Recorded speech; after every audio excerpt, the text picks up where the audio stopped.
이제 개인적인 좀 질문으로 넘어가는데 광고업을 시작하게 된 계기. 나는 원래 글을 쓰는 직업을 가져야겠다라고 생각을 하긴 했었어, 어렸을 때부터. 졸업할 때쯤에 방송 쪽으로 갈까 광고 쪽으로 갈까 고민하던 차에 근데 원래 고등학교 때 꿈이 카피라이터이긴 했었어. 우리 때 드라마가 되게 광고 드라마가 되게 유행인 시대였거든. 광기? 광기도 있었고 더 앞서도 되게 유명한 또 있었어요? 아 진짜요? 광기는 약간 시청률 안 나왔던 드라마고. 그 전에 또 있었어요? 세대차 시작. 세대차. 나는 이동갑. 광고천재 이태백이랑 아니 트리플. 그 전이 더 유명했던 광고 드라마가 있었는데 지금 잠깐 기억이 안 나는데 그때 카피라이터라는 직업이 되게 뭔가 선망성 있게 막 나왔던 그런 것들이 있어. 고등학교 때 카피라이터라는 꿈을 갖고 있다가 대학교 때 이제 국문학을 전공하면서 뭔가 글로 돈을 벌고 살아야겠다라는 생각을 하면서 고민하다가 정말 운명처럼 지하철역에서 광고연구원 광고를 보게 돼가지고 시작하게 됐지. 광고로 꿈꾸던 광고 꿈나무는 아니었고요.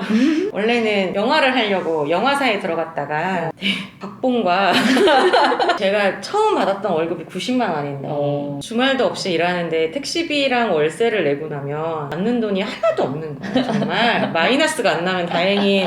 그러면서 내가 이렇게 좋아하던 영화를 일로 하니까 충무로가 싫어지고, 그때는 충무로였어요. 싫더라. 그러면서 이제 먹고 살 수 있는 직업을 해야겠다 라고 고민하던 차에 광고 대행사에 들어가게 돼서 그렇게 시작하게 됐는데 하다 보니 적성에도 잘 맞고 내가 잘할 수 있는 것 같고, 그래서 광고업을 22년을 하게 됐네요. 원래는 뭐 우연히 그렇게 됐다라고 얘기를 했었는데 이번 기회에 좀 생각을 해보니까 광고에 잘 맞는 인생을 살았어요. 토론을 되게 좋아했고 글쓰기를 좋아했고 생각하는 걸 되게 즐겼어요. 그러니까 이게 대단한 건 아니지만 이렇게 살아왔기 때문에 자연스럽게 광고업을 시작하게 된 것 같아요. 공고에 그런 걸 봤거든요. 토론을 좋아하는 사람, 회의를 오래 해도 지치지 않는 사람, 아이디어가 샘솟는 사람, 그렇게 뽑는다고 나왔어요. 근데 그게 난 그렇게 살았기 때문에 그렇게 간 게 아닐까 그렇게 생각합니다. 제가 사실은 원래 출발은 캐릭터 디자이너로 직장 생활을 시작을 했거든요. 그래서 그쪽에서 업무를 시작을 했는데 저는 일단은 일을 하는데 지금도 모토가 그냥 삶이 즐겁고 싶어서 일을 하는데, 캐릭터 디자인을 하면서 느꼈던 건 업 자체의 그 스킬들을 발휘하는 데서는 불만이 없었지만 제가 워낙에 조금 사람들하고 어울리거나 외향적인 스타일이다 보니 그 사무실 안에서 맥만 붙잡고 앉아가지고 하루 종일 그런 도안 비슷한 것들을 하는 게 잘 몸에 맞지 않더라고요. 그래서 이제 그러면 내가 갖고 있는 스킬들을 활용하면서도 내 성향을 잘 맞출 수 있는 데가 어딜까를 졸업하고 직장생활 하면서 다시 한번 고민하게 됐고요.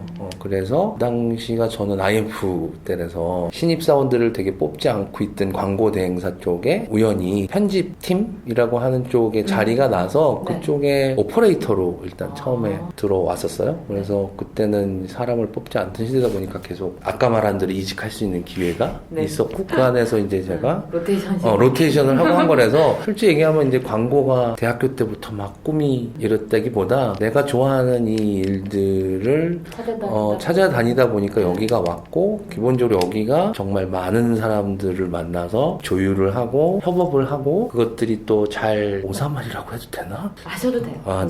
네. 이렇게 잘 모여서 좋은 결과물들이 나올 때 쾌감 이런 것들이 좋아서 시작을 한 것들이 중간에 변경이 없이 여기까지 쭉 온 거. 인 것 같아요. 그래서 사실은 즐겁게 일할 수 있는 방법을 찾다 보니 이쪽으로 온 거고, 지금도 굉장히 만족하고 있습니다. 잘 만든 광고, 좋은 광고, 뭐 좋은 아이디어는 뭘까요? 나도 잘 만들고 싶다. 뭐야? 세 가지 안에는 들어오는 것 같아. 되게 멋있거나 되게 막 울컥하는 감동을 주거나 아니면 재밌거나. 근데 요즘 만든 것 중에 나는 요새 잡코리아? 잡코리아? 잡코리아 광고는 뭔가 이렇게 마음에 X세대로서의 마음에 울림이 있었을까. 본인이 공감해서 지금 감동이 있거나 사람에게 감동을 주거나. 그리고 KB 요새 다 모였다 광고는 되게 놀라움을 줬어. 놀라움도 있겠구나. 그렇게 많은 모델을 쓸 수 있다니. 그리고 관심을 가지게 되면 어쨌든 좋은 광고긴 하네요. 그치. 그러면 맞네. 잘 만든 광고, 좋은 광고는 결국은 목적에 부합하는 광고인 것 같아요. 개인의 취향은 있겠지만 내가 이걸 이걸 판매를 올리고 싶어 라고 시작해서 만든 광고는 판매에 도움이 돼야 되고, 사람들이 이 광고를 보고 우리 브랜드를 어떻게 생각했으면 좋겠어 라는 목적을 갖고 시작했으면 잘 수행하는 광고가 좋은 광고죠. 저는 철저하게 광고가 크리에이티브라고도 생각을 하지만 굉장히 목적이 명확한 거라고 생각을 하거든요. 그래서 목적에 부합하는 광고가 좋은 광고다라고 생각을 하고, 좋은 아이디어라는 것도 실은 이 목적을 얼마나 잘 수행할 수 있느냐, 실은 이거에 따라 달라지는데, 제가 추구하는 광고는 메시지가 명확한데 그거를 굉장히 임팩트 있거나 돌출도가 높게 전달할 수 있는 광고를 추구하고 있고요. 그런 광고가 최근에 뭐가 있었나요? 최근에 좋았던 광고라고 하니까 딱히 다 경쟁처럼 보여가지고 아, 그럼 최근 말고 그냥 살면서 하나 정도 꼽아보면? 제가 광고 되게 재밌구나라고 생각하게 됐던 계기는 되게 옛날 광고에 아이스크림 광고가 있어요. 최강희가 모델로 나왔던 커피동자 옥동자라는 광고가 있습니다. 정말 난데없어요.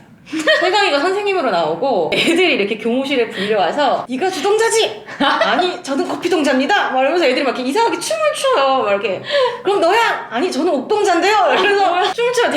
되게 이상한 광고인데 보면서 뭔가 맥락 없고 되게 웃긴데 되게 기억에 남더라고요. 한타 광고 같다 되게. 그래서 그 광고가 저런 걸 막 할 수 있구나.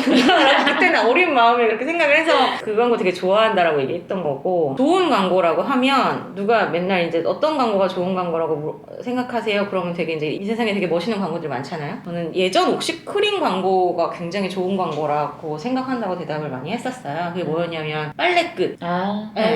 빨래끝 그 광고는 이제 지금은 이제 다른 카피지만 너무 오래돼서 굉장히 오랫동안 키카피를 빨래끝으로 썼었거든요. 그게 그 옥시크린의 역할과 세탁에 있어서 굉장히 필수품으로 자리매김하게 만든 굉장히 중요한 카피와 임팩트 있는 한 줄이었다고 생각하고, 목적성에 부합하는 광고였다고 생각합니다. 짧게 말하면 좀 신선한 공감이 보이는 광고가 좋았어요. 최근 사례로는 그 이마트 샤인머스켓 광고. 계속 저희 때를 얘기하지만 광고를 시작하던 저 2000년대 초반만 해도 다양한 매체라든지 다양한 볼거리가 많지 않은 시대니까 광고 자체만으로도 주목받는 시기가 있었는데, 지금은 워낙에 미디어나 다양한 매체들이 홍수의 상황이기 때문에 일단은 주목도가 있는 광고가 중요하다고 저는 생각을 해요. 눈에 띄고 기억에 남고. 그리고 그게 그냥 요즘으로 치면 유튜브에 그 광고가 나오더라도 스킵하지 않고 계속 보게 할 수 있는 힘이 있는, 그리고 그런 톤앤매너의 제가 기조는 광고주든 아니면 우리가 받은 숙제가 뻔하더라도 뻔하지 않게 하는 것들, 그래서 주목도를 높이는 것, 그런 게 좋은 광고라 생각을 해서 최근에 좀 재밌게 봤다라는 건 좀 두 가지 측면에서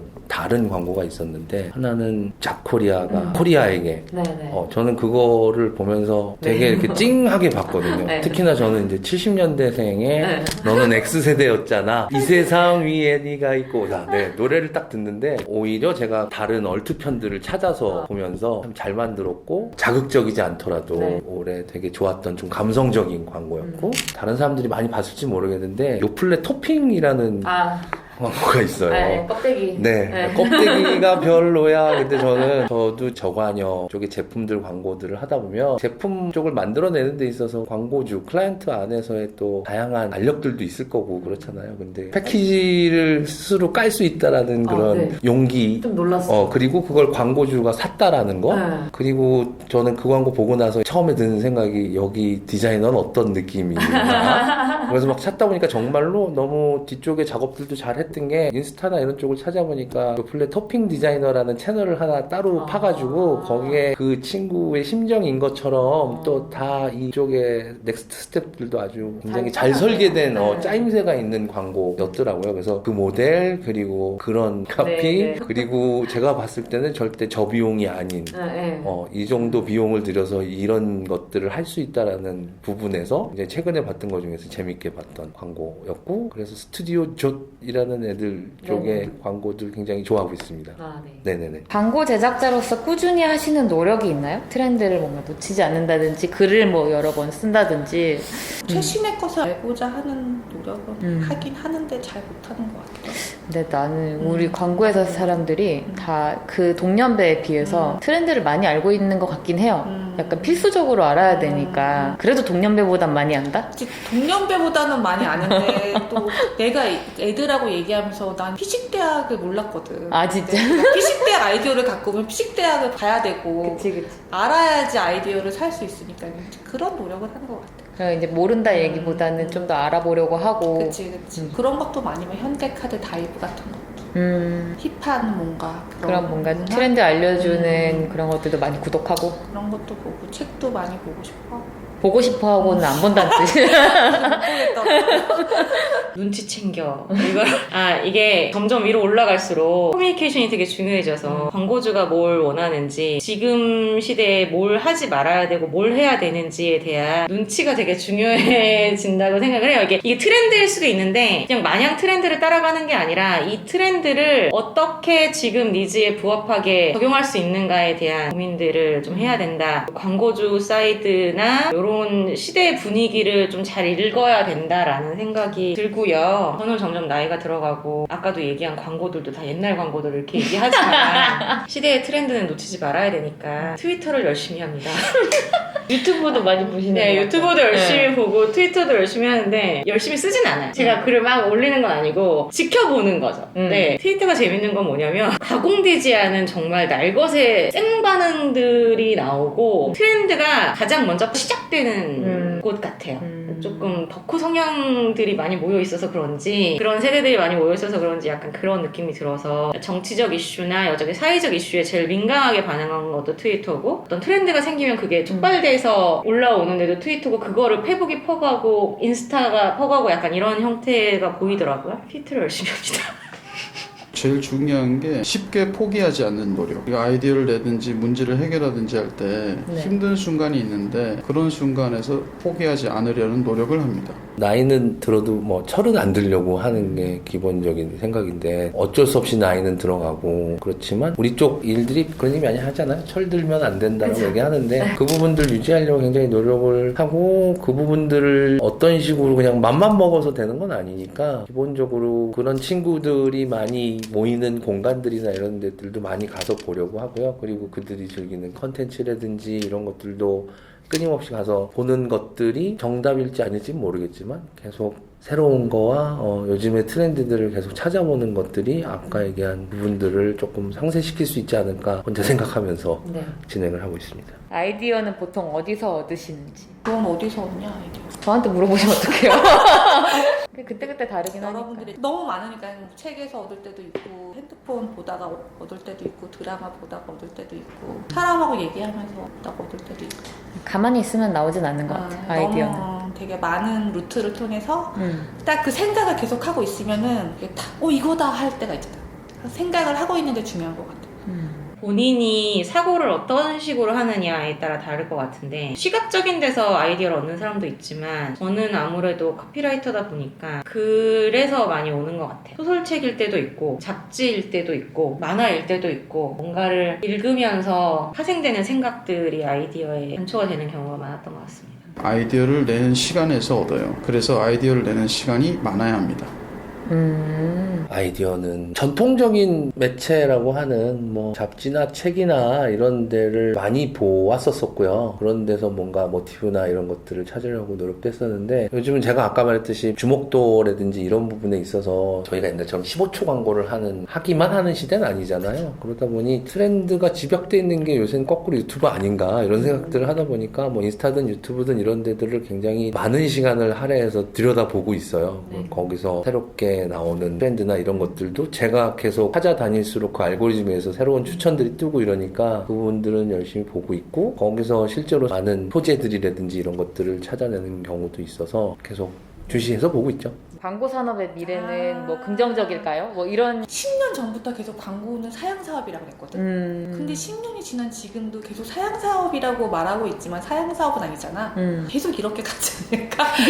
왜냐면 없어질 수는 없는 것 같아. 자본주의 사회에서 뭔가를 만들어내고 그거를 파는 거는 없어질 수는 없는데, 대신 뭔가 디지털 대행사의 힘이 많이 커진 것처럼 방법에 대한 차이가 계속 생기는 차이인 거죠. 거지. 광고 산업은 죽지 않는다. 처음에 디지털 사업이 막 확 떴지만 디지털 회사에서 ATL 출신들을 되게 많이 데려가려고 하고 있고 그게 다 어떻게 보면은 하우투는 다르지만은 광고의 본질은 똑같기 때문에 그런 거 아닐까? 라는 생각이 들어서 광고의 미래는 어떻게 변할까요를 제가 신입사원일 때부터 계속 들어왔던 것 같아요. 근데 아무도 모른다가 맞는 것 같고, 근데 이제 지금 제가 보기에 기본적으로 어쨌든 전통적인 매체라고 하는 부분들의 포션들은 줄어들잖아요. 그리고 이제 이게 환경들이 점점 개인화되다 보니까 예전처럼 히트 광고가 나오기가 어려운 세상인 건 맞는 것 같아요. 왜냐면 히트 광고라는 건 모든 사람들이 그 광고를 봤을 때 그 광고에 반응을 해줘야 되는데 TV를 안 보는 사람도 너무 많고 유튜브를 또 광고를 때려도 타겟팅에 의해서 예를 들면 10대들한테 보여주는 유튜브 광고는 저한테는 안 보이거든요. 슬퍼요. 내가 온에어를 시켰는데 나한테는 안 보이는 광고가 너무 많아. 슬픕니다. 그래서 이게 전 국민적인 뭐 히트 광고가 나오기가 되게 어려운 시대? 대신 타겟에 맞춘 개별화된 광고 시장들은 더 발달을 하겠죠? 그리고 저는 광고가 딱히 짜여진 광고 형태가 아니라 세상의 모든 것들이 광고가 믹스되는 형태로 들어갈 거라고 생각해요. 보통은 지금 방송 프로그램의 PPL 같은 형태들도 훨씬 더 강화가 될 거고 세상에 내가 접하는 모든 개인화된 수단과 매체에 광고가 들어가는 형태로 발전을 할 거다. 그래서 이게 우리가 생각하는 것처럼 뭐 인쇄 광고를 하나 만들어서 디자인을 잡는 데거나 콘티를 짜서 아이디어를 넣는 데거나가 중요한 게 아니라 어떤 식으로 스토리텔링 안에 광고를 녹여내느냐가 되게 중요한 시대가 올 수도 있다는 생각이 들어서 꼭 전통적인 광고 형태? 이렇게 우리가 딱 눈에 보이는 완결된 광고 형태가 아니라 실은 이게 광고인지도 몰랐는데 광고가 되는 그런 식의 산업들이 좀 더 많아질 거라고 생각을 하고 그래서 광고 대행사는 조금 어려워질 수도 있다. 왜냐면 이게 짜여진 프로세스 안에 되는 게 아니라 모든 마케팅 활동 안에 광고를 넣는 형태가 되기 때문에 광고의 주도권이 대행사보다는 조금 더 브랜드 사이드 쪽으로 넘어갈 수도 있겠다라는 생각은 하고 있습니다. 저는 긍정적이라고 생각합니다.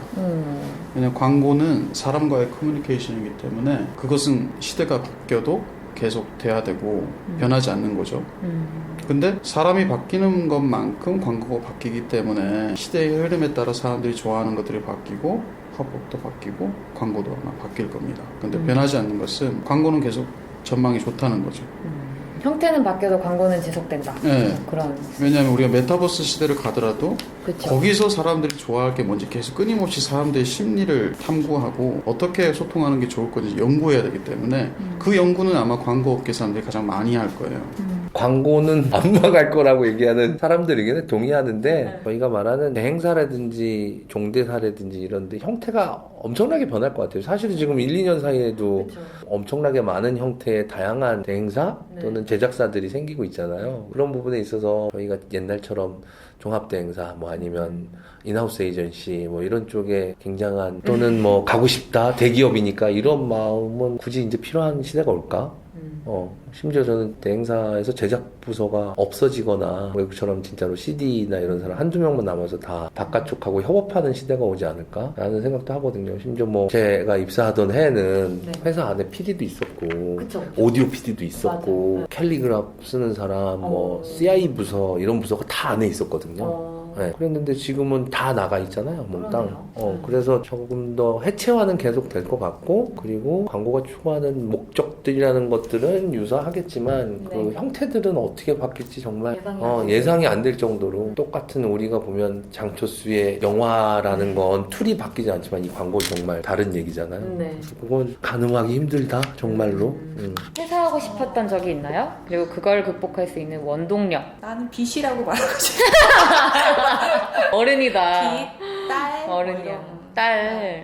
딸 잘 키워야 되니까. 아유 왜 퇴사하고 싶은 적이 없어요. 자괴감이 들 때나 뭐 그럴 때가 있긴 있는 거죠. 있죠. 살면서. 내부 커뮤니케이션이 점점 힘들어지잖아요. CD가 되면. 퇴사하고 싶었던 적 많고요. 나를 일하게 하는 거는 대출과 내 딸 잘 키우기 위한 생활적인 부분이 더 많은 것 같고요. 그래도 참을 수 있는 이유는 난 이 일이 좋은 것 같아. 힘들지만 매일 퇴사하고 싶지만 다른 일은 안 해봐서 잘 모르겠지만 재밌긴 해. 네, 퇴사의 욕구는 주기적으로 찾아옵니다. 나는 이때 퇴사하고 싶다가 아니라요.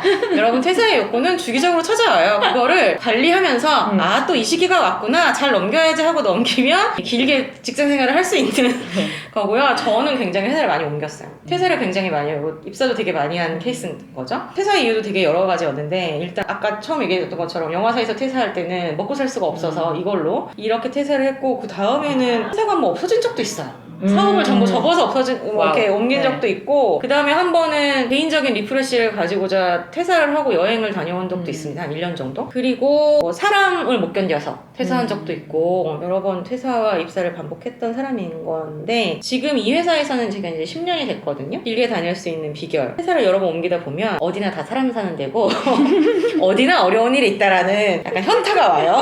뭐 그런 것도 있고 먹고 사니즘의 문제도 있고요. 참을 수 있는 게 되게 많아지는 것 같아요. 회사를 오래 많이 다니고 경험이 쌓이다 보면 옛날에는 되게 정의감에 넘치거나 불합리한 클라이언트를 내가 일을 해줘야 된다니 이런 잡일을 내가 해야 된다니 막 이러면서 분노하고 못 참아 막 이럴 때가 많았는데 나이가 먹어서 그런지 이제 좀 경험이 쌓여서 그런지 세상엔 굉장히 많은 일들이 있고 어떤 일이든 일어날 수 있다라는 거를 생각하면 조금 더 참을성이 많아지는 느낌이고 근데 이제 거기에 자기만의 기준은 있어야겠죠. 그렇다고 하면 불합리한 일들을 참으라는 얘기는 아니고 업무적으로 참을성이 많아진다? 다니다 보면 노하우도 늘어나고 참을성도 많아지고 그렇죠. 그런 것도 있고 노하우라고 하면 뭐 하지만 조급증을 버리면 도움이 되는 것 같아요. 빨리 이거를 완수해야지 완벽에 대한 집착을 버리면 조금 더 나아지는 것 같아요. 특히 광고라는 게 늘 경쟁 속에 있다 보니까 내가 남들보다 잘해야지라는 욕구가 되게 많은 사람들이 모여 있는데 그 안에서 부족한 부분들을 서로 채운다고 생각하면 옆에 있는 사람도 좀 더 이뻐 보이고요. 퇴사하고 싶었던 적이 있었고 많이 퇴사를 했었어요. 아, 네. 그리고 지금 길게 다니고 있는데 원동력은 참는 거예요. 중요한 것은 목적 자체가 길게 다닌다는 목적이 좀 있어야 됩니다. 아, 네. 수직적인 사고보다는 좀 수평적인 사고를 많이 합니다. 내가 남보다 위에 있어야지. 아니면 내가 남보다 아래에 있다는 이런 수직적 사고보다는 나는 여기 있고 다른 사람은 저기 있다는 수평적 사고를 하면서 멘탈을 많이 관리합니다. 솔직해야 되죠? 네.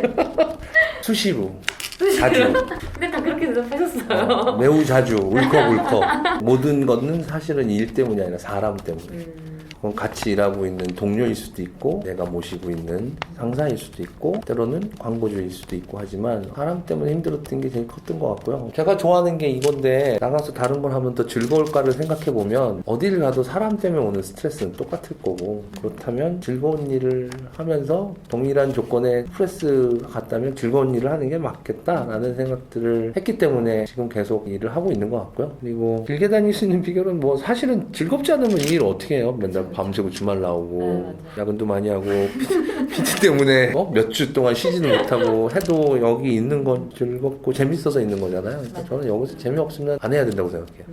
야근이 참 많은 것 같은데 취미나 개인 휴식 시간 어떻게 챙기시는지 체력 관리는 하시는지 야근은 안 하려고 노력을 진짜 많이 하고 세상이 많이 바뀌었어요, 여러분. 사실 취미나 개인 휴식 시간을 할 시간은 없어. 나 엄마이기도 하니까 슬퍼 약간. 하지만 가끔 짬을 내서 해야지. 근데 저 진짜 못하는 것 같아 나. 만들어야 되는 것 같아 시간은. 체력 관리는 그럼 그래서 따로 이제 하려고. 이거는 점심시간에 또 운동하고 못 가는 거 알지? 그 헬스클럽 한 번도 아직도 못 갔지 여기. 한 번도 못 갔어요? 끝났어 그래. 다시 하려고. 근데 매일 노력은 한다 하려고 막 의지는 갖는다. 점심시간 2시간이 생각보다 짧아요. 뭐 하기가 되게 점심시간 2시간을 이용해서 무언가를 하려고 되게 지금 생각 중이야. 운동도 지금 해놨고. 내가 봐온 후에 지금 생각만 몇 년째 하고 있는 거 아니야. 이번에 진짜 할 거야. 진짜 안 좋아가지고 경추랑 이런 데가.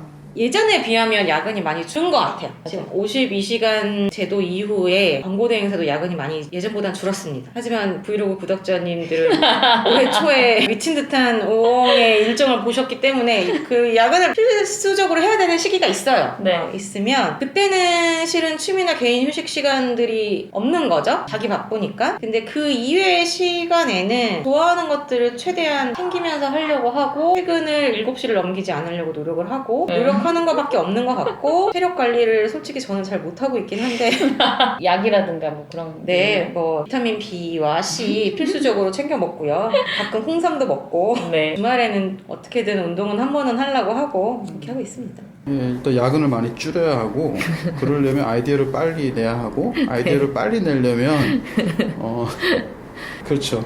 저는 새벽에 일어나서 2시간 걷습니다. 미라클 모닝이네요. 그렇죠. 왜냐하면 밤에 너무 쓸데없는 짓을 많이 해서.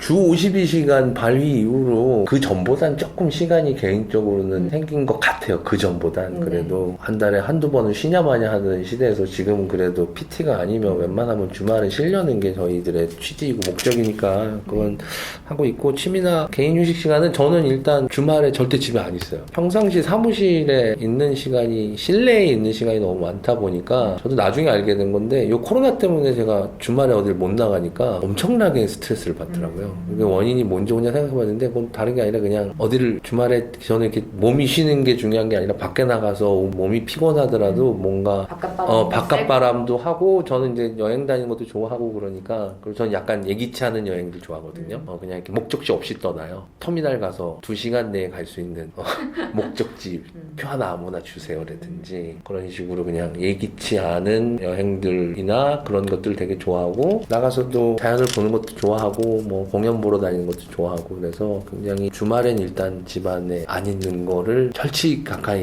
생각해요. 오히려 주말에 집에 있으면 더 월요일이 피곤해지는 느낌이 있어서. 그럼 체력 관리 비결이랑도 이어지는. 아마도 주말에는 집에 안 있다 보니까 나가서 보통 뭘 하다 보면 엄청 또 걸어도 다니고, 그쵸. 뭐 제가 또 주말에 또 자전거 타는 것도 좋아해서 주말에 사실은 제가 밖에 나가는 것 자체도 격렬한 운동은 아니더라도 그래서 움직임이 있는 거고, 그래서 따로 체력 관리 비결이라는 건 사실 타고나서 맞아요. 새벽인데 타고나는 게 있는 것 같아요. 있어요. 네. 전